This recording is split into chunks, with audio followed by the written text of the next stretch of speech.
Assalamualaikum warahmatullahi wabarakatuh. Selamat siang Adit dan juga teman-teman semuanya.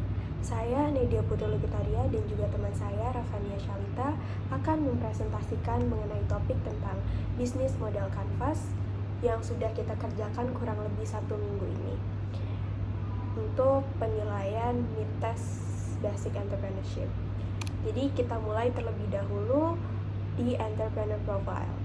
Jadi beberapa hari yang lalu kami telah menginterview salah satu small business, yaitu teman saya pribadi, yaitu Askal Askia Muhardi. Dia adalah seorang pelajar atau mahasiswa di salah satu universitas di Yogyakarta. Dia membuka bisnisnya itu sejak awal tahun 2022.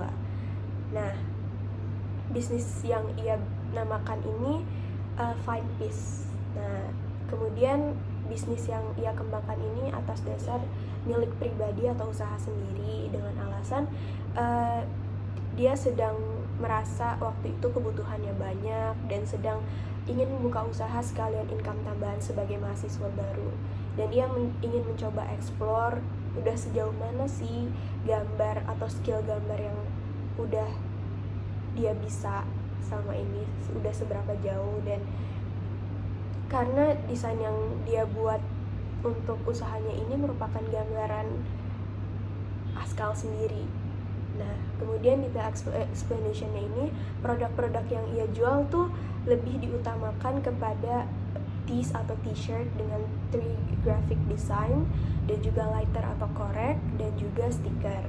Nah, yang membedakan usahanya dengan usaha yang lain ini lebih kepada konten. Nah, kontennya ini lebih fit atau suit kepada kehidupan remaja zaman sekarang, kayak seperti mental health. Nah, yang merepresentasikan kedamaian remaja zaman sekarang.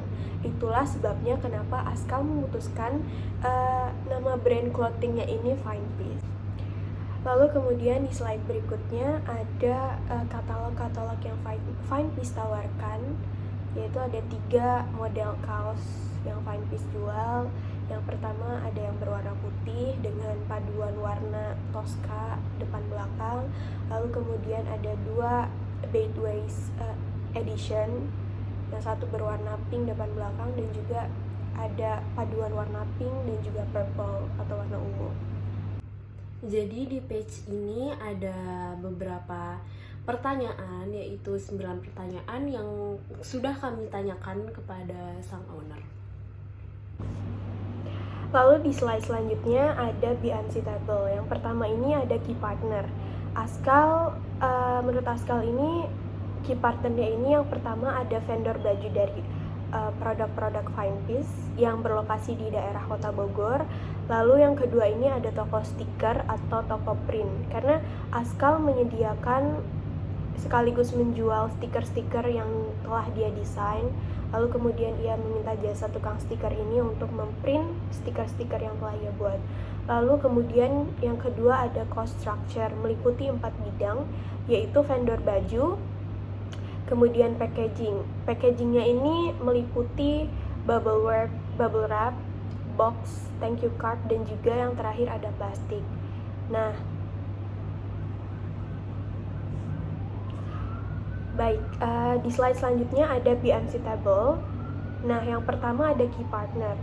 Menurut Askal, key partnernya ini vendor baju dari produk-produk Fine Piece yang berlokasi di daerah Kota Bogor.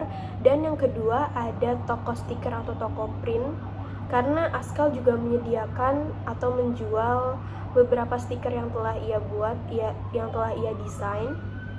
Lalu kemudian ia meminta tolong jasa tukang stiker ini untuk memprint.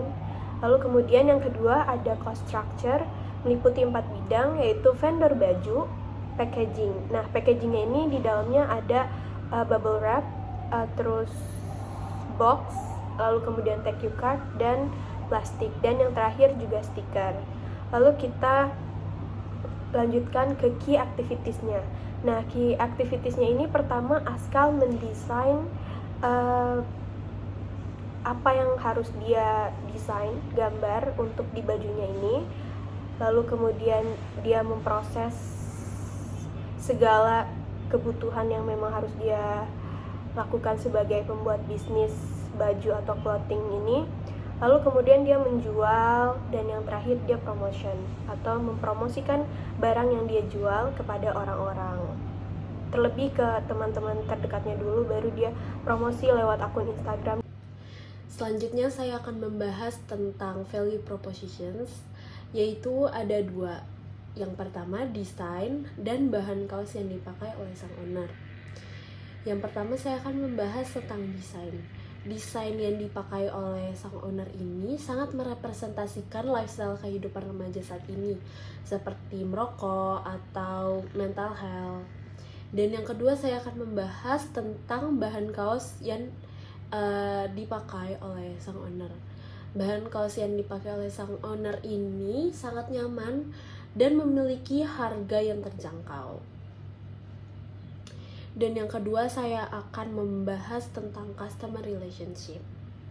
Jadi bagaimana sang owner membangun hubungan dengan customernya, yaitu dengan bertanya kepada kerabat atau orang terdekat yang dijadikan oleh pelanggan untuk diberikan kritik dan saran agar terus bisa mengembangkan bisnis yang dibangun oleh sang owner. Dan selanjutnya saya akan membahas tentang customer segments. Jadi sang owner menjual produknya itu ditujukan khususnya untuk anak remaja di range usia 16 sampai 25 tahun. Namun jika ada customer lain yang di bawah 16 tahun atau di atas 25 tahun yang merasa cocok dan suka nih sama desain yang dimiliki, itu sangat bisa untuk dibeli. Selanjutnya saya akan membahas tentang channels. Sang owner ini mempromosikan produknya itu melalui sosial media, yaitu Instagram, seperti Instagram feed dan story. Dan yang kedua itu ada dari mulut ke mulut. Maksudnya itu misalnya ada customer yang membeli produk sang owner, lalu sang owner itu meminta customer tersebut untuk mempromosikan kembali barangnya, bisa melalui Instagram pribadi. Selanjutnya saya akan membahas tentang revenue streams. Jadi modal usaha tersebut itu berasal dari sebagian dari duit orang tuanya dan sebagian dari duit jajannya sendiri. Lalu uang tersebut diberikan kepada vendor dan butuh modal yang akan dibayar, yaitu cost of productions, untuk melanjutkan bisnis dan desain selanjutnya. Maka owner menaikkan harga produk agar memiliki goals profit yang nantinya diolah untuk melanjutkan bisnisnya.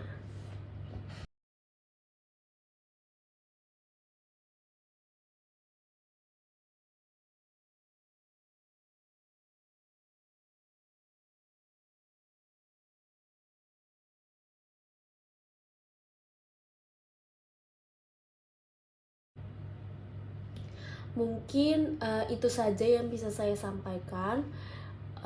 Kurang lebihnya mohon maaf. Terima kasih Sir Adit atas perhatiannya. Kami ucapkan terima kasih.